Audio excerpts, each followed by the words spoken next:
이번 시간은 어느 학인 스님의 죽음을 통해서 우리가 공부할 수 있는 영혼의 세계에 대한 내용입니다.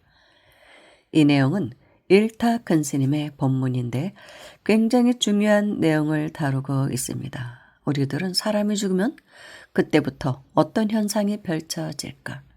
영혼의 세계에 진입했을 때의 일. 거기에 대해서 아주 명확한 법문을 하고 계십니다. 살아있는 존재들이 가장 싫어하는 것은 죽음입니다. 가장 두려워하는 것도 죽음입니다. 만약 사람이 죽지 않고 영원히 살 수 있다면, 그러나 지금껏 그러한 일은 없었습니다.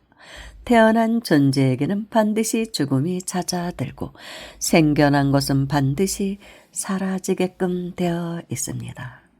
그렇다고 하여 죽음이나 사라짐으로 모든 것이 끝나는 것 또한 아닙니다.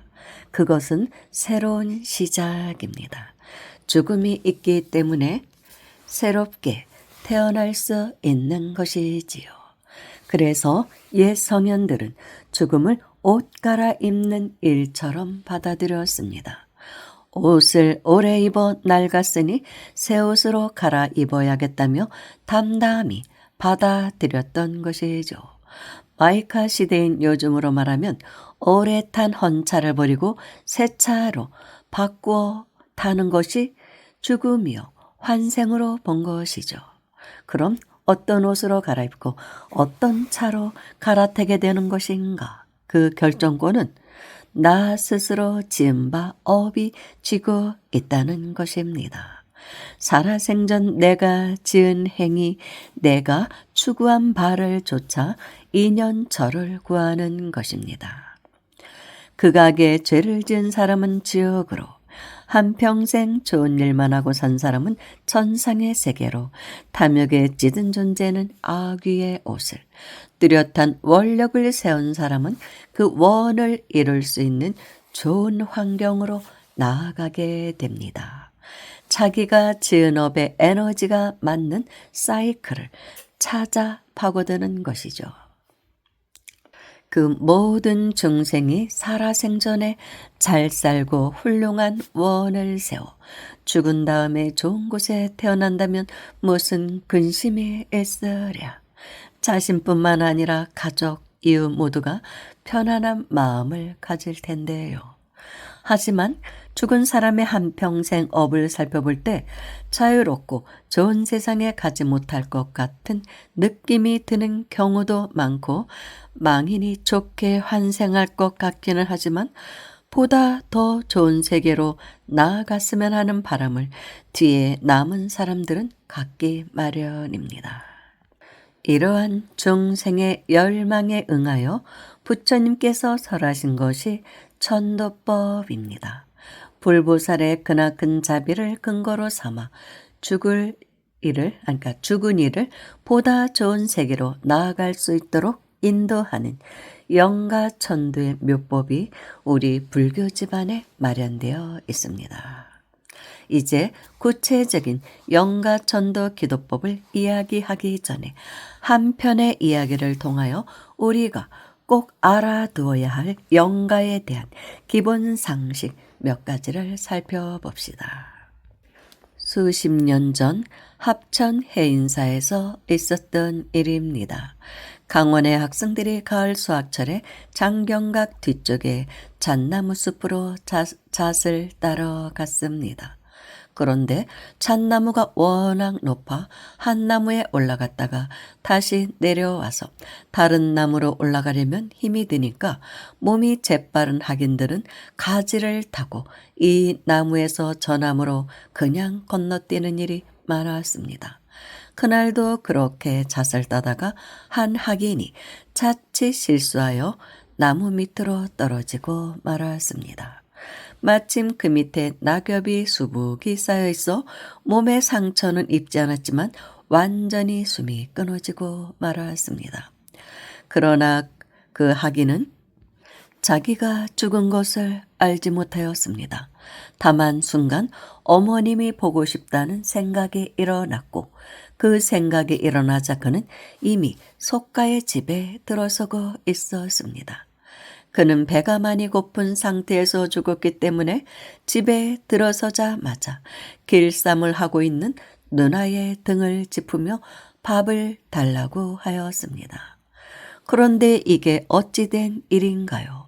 어머니와 함께 길쌈을 하던 누나가 갑자기 펄펄 뛰며 머리가 아파 죽겠다는 것입니다. 누나가 아프다고 하자 면목이 없어진 그는 한쪽에 우두커니 서 있었는데 어머니가 보리밥과 풋나물을 된장국에 풀어 바가지에 담아와서는 시퍼런 칼을 들고 이리저리 내두르며 벼락같이 고함을 지르는 것이었습니다. 내 이놈 개끼야, 어서 먹고 썩 물러가거라. 그는 깜짝 놀라 뛰어나오며 투덜거렸습니다. 에이, 빌어먹을 집, 내 생전에 다시 찾아오나 봐라. 그래, 나도 참 별일이지. 중이 된 몸으로 집에는 무엇하러 왔나? 더군다나 사람 대접을 이렇게 하는 집에 가자. 나의 진짜 집 해인사로. 그리고는 해인사를 향하여 가고 있는데 길 옆 꽃밭에서 청춘 남녀가 화려한 옷을 입고 풍악을 울리며 신나게 놀고 있는 것이었습니다. 잠시 넋을 잃고 바라보고 있으니 한 젊은 여자가 다가와서 옷자락을 잡아당기며 유혹하였습니다. 스님, 우리랑 함께 놀다 가세요. 중이 어찌 이런 곳에서 놀 수 있겠어?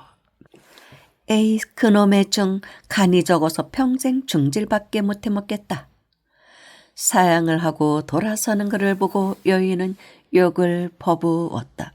욕을 하든 말든 다시 해인사로 돌아오는데 이번에는 예쁘장하게 생긴 여인이 길가에 서 있다가 붙잡고 매달리는 것이었다. 억지로 뿌리치고 걸음을 옮기는데 이번에는 수건을 머리에 질끈 동여맨 수십 명의 무인들이 활을 쏘아 잡은 노루를 구워 먹으면서 함께 먹을 것을 권하였다. 그들도 간신히 뿌리치고 절에 도착하니 재가 있는지 연불 소리가 들려왔다. 그런데 아무래도 그 소리가 이상하였다. 가까이 다가가서 유심히 들어보니 목탁을 두드리는 스님은 은행나무 바리떼 뚝딱뚝딱 은행나무 바리떼 뚝딱뚝딱 하고 있고 요령을 흔드는 스님은 재경행상 딸랑딸랑 재경행상 딸랑딸랑 하고 있는 것이었다. 참 이상한 연불도 다 한다고 생각하면서 열반당 간병실로 가보니 자기와 꼭 닮은 사람이 누워있는 것이었고 그를 발로 툭 차는 순간 그는 다시 살아났다. 그런데 조금 전에 집에서 보았던 누나와 어머니는 물론 여러 조객들이 자기를 앞에 놓고 슬피 울고 있는 것이었다. 영문을 알 수가 없었던 그는 살아난 자신을 보고 기절초풍을 하는 어머니에게 여쭈었다. 어머니, 왜 여기 와서 울고 계십니까? 내 놈이 산에 잣을 따라갔다가 죽었지 않았느냐? 그래서 지금 초상 치를 준비를 하고 있지 않느냐? 세상이 진정 일장춘몽이었다. 그는 다시 어머니에게 물었습니다. 어제 집에서 누나가 아픈 일이 있었습니까? 그럼 멀쩡하던 애가 갑자기 죽는다고 하여 밥을 바가지에 풀어서 버렸더니 다시 살아나더구나. 그는 다시 자신을 위해 연부를 해주던 도반 스님에게 물었습니다. 아까 내가 들으니 너는 은행나무 파리떼만 찾고 너는 재경 행상만을 찾던데 도대체 그것이 무슨 소리냐? 나는 전부터 은행나무로 만든 너의 바리떼를 매우 갖고 싶었거든. 너의 유품 중에서 그것만은 꼭 가지고 싶다는 생각이 어찌나 강하게 나던지 너를 위해 연부를 하면서도 은행나무 바리떼한 생각을 떨쳐버릴 수가 없었어. 정말 미안하네. 나도 역시 그랬다네. 네가 평소에 애지중지하던 재경행상이라는 책이 하도 탐이 나서. 죽었다가 살아난 하기는 그 말을 듣고 문득 깨닫는 바가 있어 무인들이 노루고기를 먹던 장소를 가보았다. 그런데 사람들의 자취는 없고 큰 벌집만 하나 있었습니다. 꿀을 따는 벌들이 열심히 그 집을 드나들고 있을 뿐. 다시 미모의 여인이 붙들고 매달리던 곳으로 가보니 굵직한 뱀 한 마리가 또아리를 들고 있었으며 청춘 남녀가 풍악을 울리며 놀던 곳에는 비단 개구리들이 모여 울고 있었습니다. 휴, 내가 만일 청춘 남녀나 무사 미녀의 유혹에 빠졌다면 분명 개구리, 뱀, 벌 중 하나로 태어났을 것이 아닌가. 해인사에서 실제로 있었던 이 이야기는 영가에 대한 몇 가지 중요한 사실을 우리에게 상기시키고 있습니다. 그것과 연결시켜 영가 전도에 대한 이야기들을 전개시켜 보겠습니다. 죽어서 육체를 이탈한 영은 업을 쫓아 헤매이게 되고 자기의 업과 인연이 있는 곳에 이르면 걷잡을 수 없는 유혹에 빠지게 됩니다. 비단개구리가 화려한 옷을 입고 풍악을 울리며 놀고 있는 청춘 남녀로 보인 것이나 또아리를 튼 뱀이 어여쁜 여인으로 보인 것도 한 예입니다. 영혼은 자기가 태어나야 할 인연처에 이르면 그곳이 이 세상에서 가장 바람직한 낙원처럼 보이게 된다고 합니다. 이것이 묘한 점입니다. 까마귀로 태어날 영혼에게는 까마귀 둥지가 대궐보다 더 아름답게 보이게 되고 그래서 그 대궐 같은 까마귀 둥지로 들어가 까마귀 새끼로 태어나고 맙니다. 스스로가 지은 업의 에너지가 맞는 사이클을 찾아 파고드는 것이죠. 이것이 바로 무명업력입니다. 있는 그대로를 보지 못하는 어두운 업의 힘입니다. 이 업의 장벽에 가려 까마귀의 둥지를 까마귀의 둥지로 보지 못하고 뱀의 몸을 뱀으로 보지 못하는 것입니다. 그렇다면 이렇듯 깜깜한 무명을 제거하여 있는 곳 그대로를 보게 할 수 있는 방법은 없을까요? 분명히 있습니다. 그리고 그 방법은 크게 두 가지로 나누어 볼 수 있는데 하나는 살아생전에 스스로 닦아 익힌 수행의 힘이요. 다른 하나는 49제 등의 타력적인 천도의식을 통한 구호입니다. 살아생전에 불경을 공부하고 참선, 염불 등의 수행을 많이 한 사람은 죽은 후에도 미혹에 휩싸이지 않습니다. 그러므로 모든 것을 있는 그대로 보아 스스로가 꼭 태어나야 할 곳에 태어나게 되는 것입니다. 그리고 열심히 수행하지 않았더라도 부처님의 한 구절 가르침, 예를 들어 금강경 사국의 한 구절이라도 마음에 깊이 새겨 좌우명으로 삼는 이라면 악도에 떨어지지 않게 됩니다. 옛날 공부한 것이라고는 금강경 사국의 한 구절밖에 없는 스님이 평생토록 욕심을 부리다가 죽었습니다. 그 스님의 영혼은 이곳저곳을 헤매 돌아다니다가 대궐보다 더 화려해 보이는 까마귀 둥지가 너무나 좋게 보여 그곳에 들어가서 머물고자 했습니다. 그때 허공에서 우레와 같은 소리가 들려옵니다. 물은 모양 있는 것은 모두가 허망한 것이다.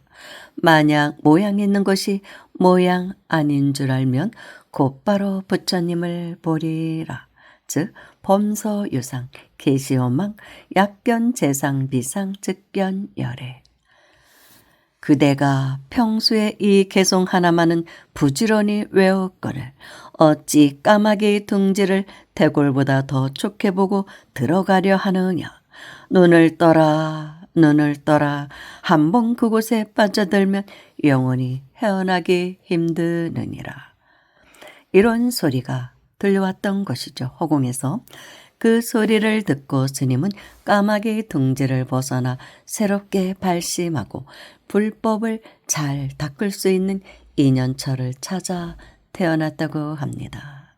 그리고 우리 불가에서 몇 년마다 윤달이 드는 해 베푸는 예수제도 같은 의도에서 마련된 의식입니다. 사후세계를 위하여 미리 닦는 예수제, 이 예수제 때 수행을 잘하게 되면 그 공덕이 밑거름이 되어 능히 좋은 인연처로 나아갈 수 있게 되는 것입니다. 하지만 예수제는 이름 그대로 미리 닦는 것입니다. 단순히 몇 푼의 돈을 내고 형식적으로 이절저절을 찾아다녀서는 아무런 보탬이 되지 않습니다. 참으로 그 이름에 걸맞는 예수제가 되게 하기 위해서는 마음에 선심을 심고 부처님의 가르침을 담아 내생까지도 구제할 수 있는 불연을 맺어야 하는 것입니다. 부처님께서 예수제를 마련한 참뜻이 우리가 죽음을 생각하고 깨달음의 씨를 심도록 인도하기 위함에 있다는 것을 예수제에 참여하는 우리는 결코 잊지 말아야 합니다. 만약에 우리가 부처님의 가르침을 따라 참된 원을 심고 깨달음을 이루는 공부를 배워 익힌다면 어찌 죽음을 두려워하고 생사윤회를 두려워하겠습니까? 오히려 죽음을 옷을 갈아입듯이 담담하게 받아들이고 내 생을 새로운 희망으로 정진의 터전으로 받아들일 수 있게 될 것입니다. 이러한 마음가짐만 가지고 수행하면 자기 영혼은 능히 스스로 천도할 수 있게 됩니다. 이것이 바로 자력천도인 것입니다. 또 하나의 방법인 타력천도는 다른 사람이 죽은 자로 하여금 좋은 인연처로 나아갈 수 있도록 빛을 비춰주는 것입니다. 그러나 이것은 단순한 의식이 아닙니다. 바로 망자의 마음을 바꾸는 법문입니다. 망자가 살아생전의 탐욕과 성냄과 어리석음 속에서 한평생을 보냈으니 죽었다 하여 어찌 그 마음이 바뀌겠는가. 자연 그 마음은 어둡지 않을 수가 없고 바로 그러한 마음을 밝혀주기 위해 행하는 것이 공양, 독경, 염불, 법문 등으로 구성되어 있는 제의식인 것입니다. 살아있는 사람이 마음을 고쳐서 새 사람이 되듯이 영가도 염불과 법문을 듣고 마음을 바꾸어 참회하면 깨달음의 세계로 나아갈 수 있게 되는 것입니다. 아울러 우리는 제를 지낼 때 준비하는 음식이나 법공양을 하는 책에 대해 다시 한번 생각해 볼 필요가 있습니다. 일반적으로 제를 지낼 때 충분한 음식을 마련하여 베푸는 것은 망인으로 하여금 제시의 공덕을 쌓도록 하는 것이고 각종 불교 서적을 법공양하는 것은 법시의 공덕을 쌓도록 하는 것입니다. 따라서 이때의 법공양은 특히 의미가 있도록 행하여야 합니다. 곧 법공양은 망인을 대신하여 법문을 베푸는 것이므로 그 책을 받아 읽는 사람이 불교의 진리를 잘 이해하여 발심을 할 수 있도록 이끌어 주어야 합니다. 곧 최상의 공덕인 발부리심을 이룰 수 있도록 하는 책을 선정하여 법공양을 하는 것이 가장 바람직한 길인 것입니다. 요즘 같은 시대에 어려운 한문 경전이나 난해한 불경을 준다 한들 누가 그것을 이해할 수 있겠습니까? 그러므로 법공양 책을 선택하는 스님이나 가족들도 꼭 어려운 불경만을 고집할 것이 아니라 부처님의 가르침을 쉽게 전할 수 있고 인생과 수행에 도움을 줄 수 있는 불서를 채택한다면 그보다 더 좋은 것이 없을 것입니다. 내가 이것을 굳이 강조하는 까닭은 법공양한 책을 읽은 이들이 발심할 때라야만 그 공덕이 망인에게 참된 도움을 줄 수 있고 밝음을 가져다 줄 수 있기 때문입니다. 부디 법공양을 하는 스님, 가족, 친지들은 이 사실을 잊지 말기 바랍니다. 감사합니다.